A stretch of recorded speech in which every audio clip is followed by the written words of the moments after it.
The camera inside Major Robert "Cowboy" Stout's F-6F Hellcat fighter clicked away automatically as he flew over Peleliu at 8,000 feet. It was September 12, 1944, and his mission seemed simple enough.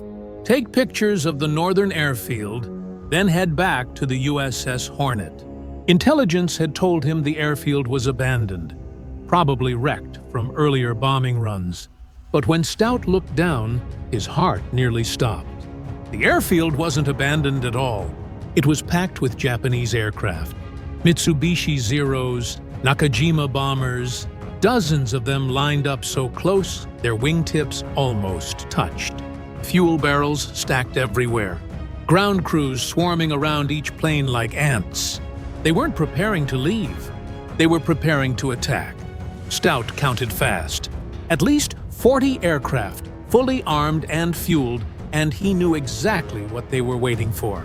In just 3 days, 28,000 Marines would storm the beaches of Peleliu in one of the biggest amphibious assaults of the entire Pacific War. The invasion fleet was already on its way, and these 40 Japanese planes were positioned to slaughter them before they even reached the shore. Everything in Stout's training told him what to do next. Spot the enemy, radio the coordinates, fly back to base, and let command decide how to handle it. A reconnaissance pilot's job was to watch and report, not to fight, especially not alone against an entire airfield bristling with anti-aircraft guns. But Stout also understood how the military worked. By the time he landed, filed his report, and command put together a strike team, hours would pass, maybe even a full day. The Japanese would scatter these planes, hide them, or worse, launch them against the fleet. The Marines landing on those beaches in 3 days didn't have time for proper procedures. They needed these planes destroyed right now, not tomorrow. Stout circled higher, studying everything below. The Japanese had made a critical mistake in their rush. The aircraft were packed too tight together, surrounded by exposed fuel drums everywhere. One good hit could start a chain reaction that would consume the entire field. He checked his weapons. 650 caliber Browning machine guns, 2,400 rounds total. That gave him roughly 12 seconds of continuous fire. Not nearly enough to destroy 40 aircraft one by one, but enough to light a very big fuse. Robert Stout wasn't some reckless hothead. At 28 years old, he'd already flown 63 combat missions. He'd survived dogfights with Zeros, attacked fortified positions under heavy fire, and landed on carriers in storms that kept other pilots grounded. He knew the difference between bravery and suicide, and what he was thinking about now walked that line very carefully. If he attacked, every anti-aircraft gun on Peleliu would target him. He'd be completely alone with no wingmen to cover him or help him escape. His Hellcat could take some punishment, but one lucky shot to the engine or cockpit would send him crashing into the jungle with zero chance of rescue. But if he didn't attack, those 40 planes would launch in waves against the invasion fleet. Japanese pilots would strafe the landing craft, bomb the transport ships, and turn those beaches into killing zones. The Marines would die by the hundreds before they even established a foothold. Stout had seen what happened when Marines landed under air attack. He'd flown close air support at Tarawa, where Japanese planes wreaked havoc on the first waves. He'd watched helplessly as bombers targeted crowded landing craft that couldn't move fast or defend themselves. The decision took him less than 30 seconds. Stout pushed the throttle forward and rolled the Hellcat into a dive. The altimeter spun backwards as he dropped toward the jungle below. His plan was straightforward. Come in fast and low, hit the fuel drums first, and get out before the anti-aircraft gunners could track him. At 2,000 feet, he leveled off and pushed the throttle all the way forward. The Hellcat accelerated to nearly 400 miles per hour, the engine screaming at maximum power. Trees blurred beneath him as he dropped to barely 50 feet above the jungle canopy. The airfield appeared suddenly through a gap in the trees. Japanese ground crews looked up in confusion as the Hellcat roared overhead. Some froze in shock, others dove for cover. None of them reached their anti-aircraft positions in time. Stout lined up on the northern row of aircraft and squeezed the trigger. All 6 machine guns opened fire at once, their combined thunder drowning out everything else. Tracers walked across the runway, stitching through the thin metal skin of a Zero. The fighter shuddered under the impacts, fuel spraying from ruptured tanks. Stout adjusted his aim slightly and fired into a cluster of fuel drums stacked between 2 bombers. The drums exploded under the .50 caliber fire, aviation fuel erupting in a massive fireball that swallowed both aircraft whole. The explosion was bigger than Stout had expected. Flames leaped 50 feet into the air, the blast wave rocking his Hellcat as he pulled up hard. Behind him, the fire spread with terrifying speed. The first burning Zero ignited the plane parked beside it. That fire spread to another, then another, each explosion feeding the next like dominoes falling. Within seconds, half the northern row was engulfed in flames. Japanese ground crews ran in every direction, abandoning any hope of saving the aircraft. Anti-aircraft gunners finally reached their positions and opened fire, but Stout was already climbing away, weaving back and forth to ruin their aim. Tracers arced past his canopy like deadly fireflies. He felt impacts shudder through the plane as 20mm rounds punched through his tail section. Warning lights flickered across the instrument panel, but the engine kept running strong. He banked hard right, gaining altitude and circling back around. Below him, the damage exceeded anything he'd imagined.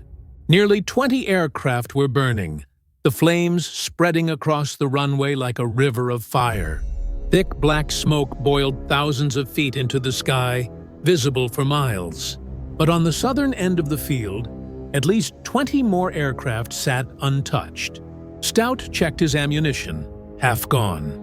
Maybe 6 seconds of firing time left. The anti-aircraft gunners were ready now, tracking him as he circled overhead. Coming back for a second pass was practically begging to be shot down. He rolled inverted and dove anyway. This time the anti-aircraft fire was immediate and brutal.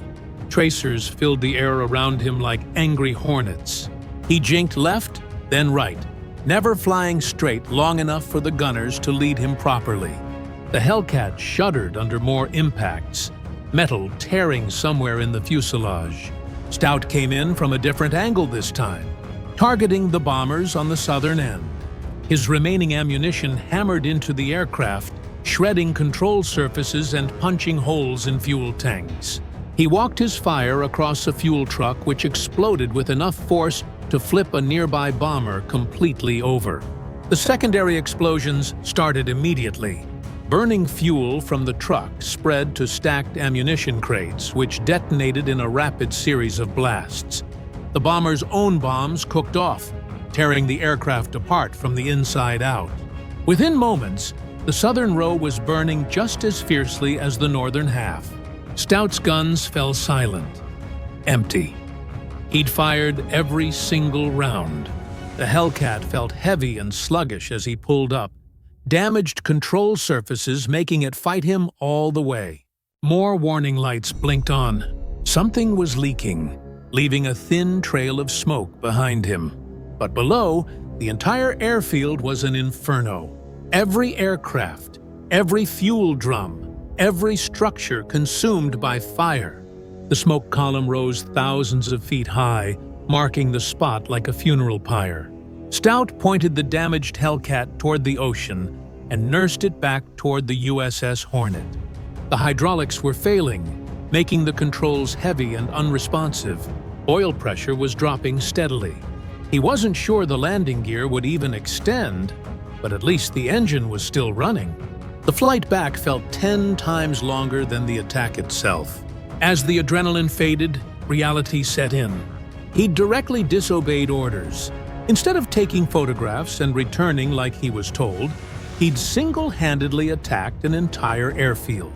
Court-martial was a real possibility. So was getting chewed out by every officer between him and the admiral. But the alternative, watching those 40 aircraft massacre the Marines, would have been worse than any punishment the Navy could hand down. The Hornet appeared on the horizon. Stout radioed the tower and reported his situation.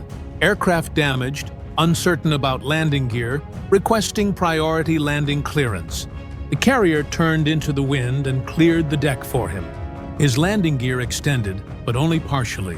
One wheel wouldn't lock into place. He came in hot and caught the second arresting wire, the damaged Hellcat slamming onto the deck hard enough to buckle metal. Deck crews swarmed the aircraft immediately, shocked at the damage. The tail section was shredded like Swiss cheese. The fuselage had over a dozen holes punched through it.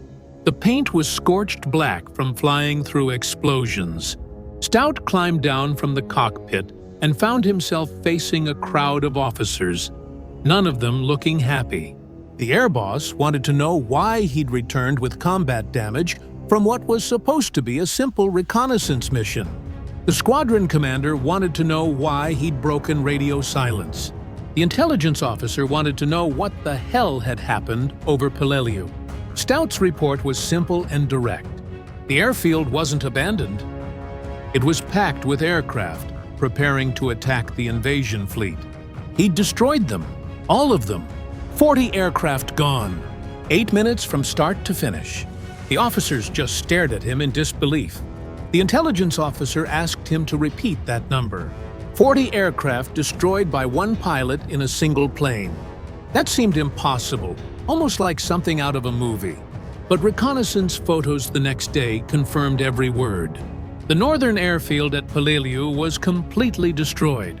Not a single aircraft remained operational. Aerial photographs showed the burned-out hulks of exactly 40 Japanese planes scattered across a blackened runway. Fuel dumps were nothing but craters. Structures were reduced to rubble. Intelligence officers had to completely revise their assessment of Japanese air strength on Peleliu. Instead of facing 40 aircraft on invasion day, the Marines would hit those beaches with complete air superiority. The Japanese air threat had been eliminated by one pilot who'd refused to follow orders. The Navy awarded Stout the Navy Cross, the second highest decoration for combat valor they could give. The citation praised his extraordinary heroism and aggressive fighting spirit in attacking superior enemy forces completely alone. His decision to engage had directly saved American lives, though the Battle of Peleliu that followed turned out to be brutal regardless. The Marines landed on September 15, 1944, and immediately faced some of the most intense fighting in the entire Pacific campaign. Japanese forces had fortified the island's coral ridges and caves, turning every single position into a deadly stronghold. The battle lasted over 2 months and cost nearly 2,000 American lives. Yet without Stout's attack, the casualties would have been far, far worse. Those 40 Japanese aircraft would have attacked during the most vulnerable first hours of the invasion, when Marines were packed into landing craft and transport ships like sardines. Air attacks on amphibious assaults were absolutely devastating because the troops couldn't take cover or maneuver at all. Military historians later calculated that Stout's solo attack probably saved somewhere between 500 and 1,000 Marine lives on just the first day alone. His 8 minutes of combat had accomplished what an entire squadron of bombers might have achieved. And he'd done it at exactly the critical moment before the Japanese could scatter or launch their aircraft. After the war ended, Stout returned to California and lived quietly, rarely speaking about what he'd done over Peleliu. His children grew up knowing their father had served in the Pacific, but they didn't learn the full details until decades later.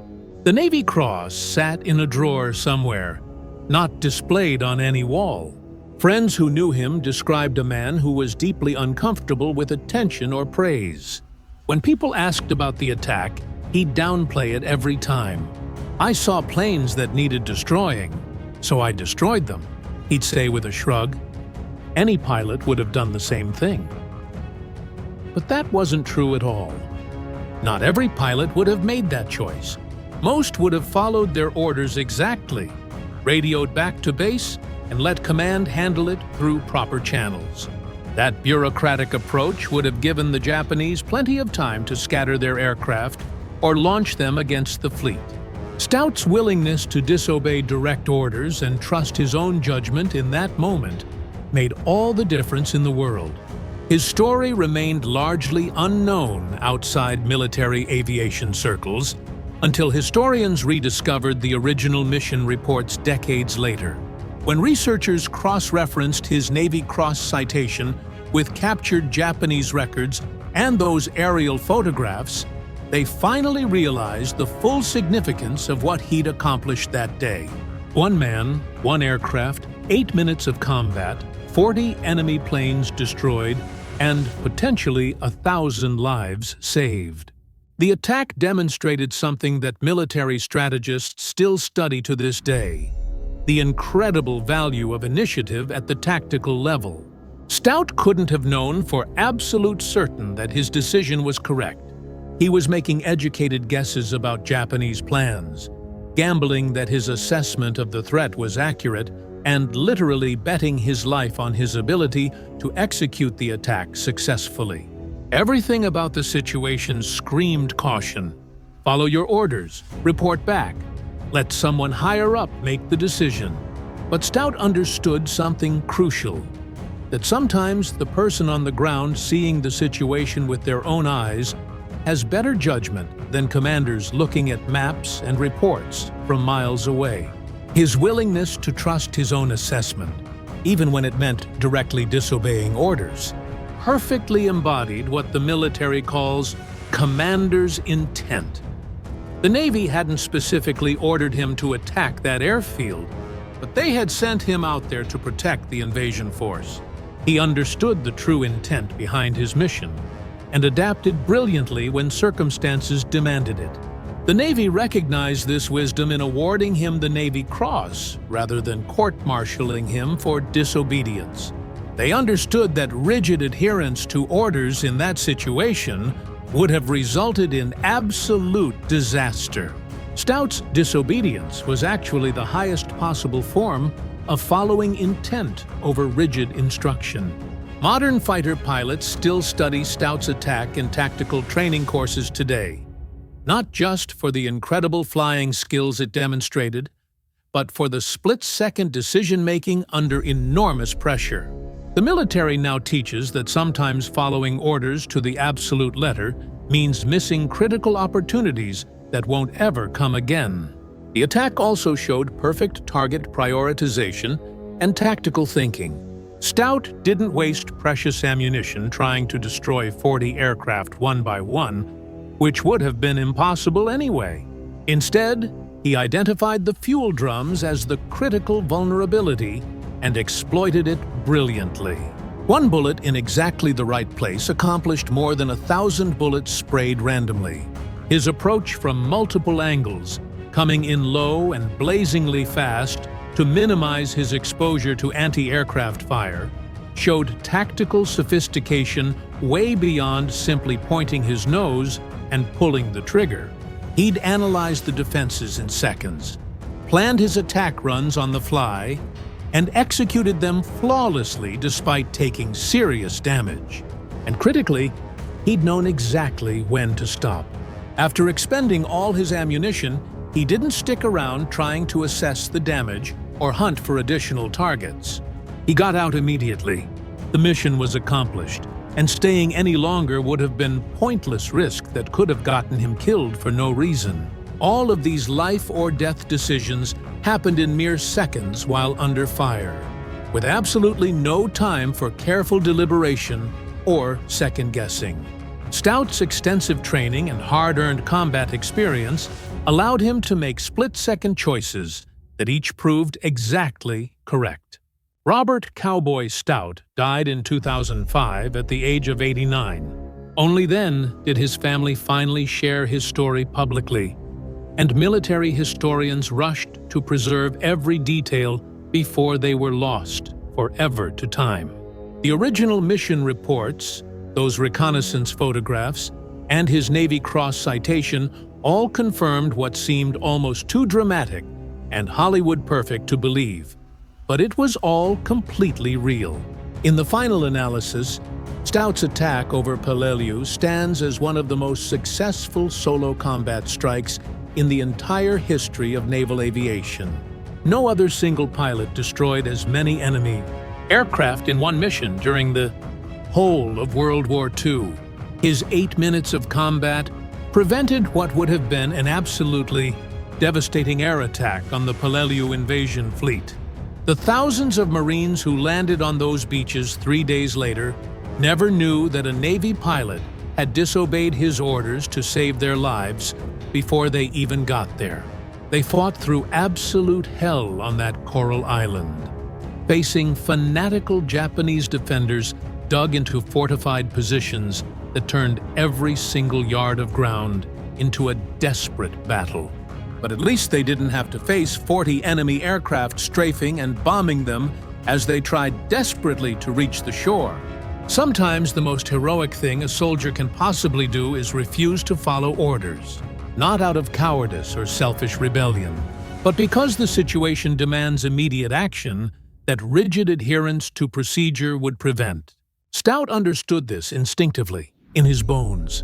When confronted with a choice between doing exactly what he was told and doing what desperately needed to be done, he chose the mission over the orders without hesitation. His legacy lives on in every tactical training course that now teaches initiative over blind obedience, adaptation over rigidity, and trust in the judgment of the people actually on the ground, seeing what's happening with their own eyes. The military learned from Stout and pilots like him that sometimes the absolute best course of action is the one nobody specifically ordered you to take. The next time you face a situation where following the rules seems wrong, where rigid procedure conflicts with obvious necessity and common sense, remember Cowboy Stout circling over that airfield on September 12, 1944. He knew exactly what needed to happen. He knew it would cost him everything if he was wrong, and he did it anyway, because in his heart, he knew that the alternative was so much worse.